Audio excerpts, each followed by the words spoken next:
આખી રેલિંગ તૂટીને નીચે પડી છે.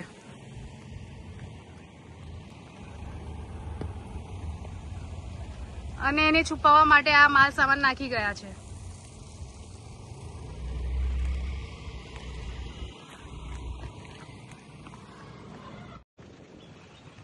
મુંબઈ દિલ્હી એક્સપ્રેસવે જે હાલ બની રહ્યો છે અને ટૂંક સમયમાં જ આ ખુલ્લો મૂકવામાં આવશે, પરંતુ એ રોડની બાજુમાં હમણાં 2-3 દિવસ પહેલા જ આ કઈ રેલિંગ તૂટી ગઈ છે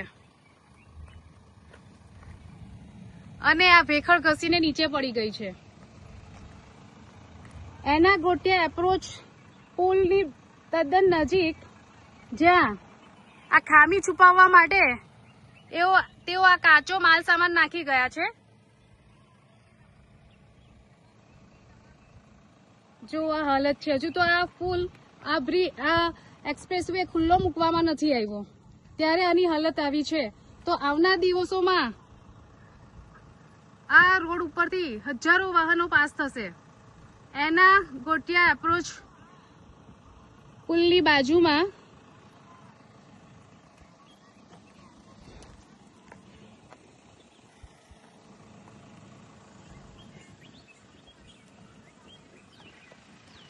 હજુ તો આ વે ખુલ્લો મુકાયો નથી, તેમ છતાં આવી હાલત છે. તો જ્યારે આ ઉપયોગમાં આવશે તો આની હાલત કેવી થશે એ જોઈ શકાય.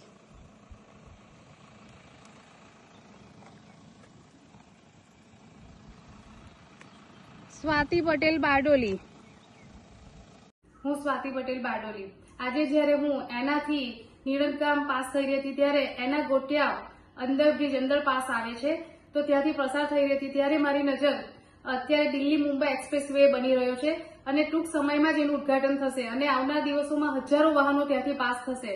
તો ત્યાં જે અંડરબ્રિજ છે, અંડરપાસ, એની ઉપરની વોલ તૂટીને નીચે પડી ગઈ છે અને એની હાલત ખૂબ જ ગંભીર દેખાઈ આવે એવી છે, કારણ કે હજુ તો આ ખુલ્લો મૂકવામાં નથી આવ્યો અને આવનાર દિવસોમાં આ રોડ ઉપરથી હજારો વાહનો જશે અને ત્યારે આ રોડની હાલત કેવી થશે એ જોઈ શકાય છે. કારણ કે અંડરપાસની પુલ જે ખરો એની વોલ અને વોલને અડીને આખી ભેખડ ખસીને નીચે પડી ગઈ છે.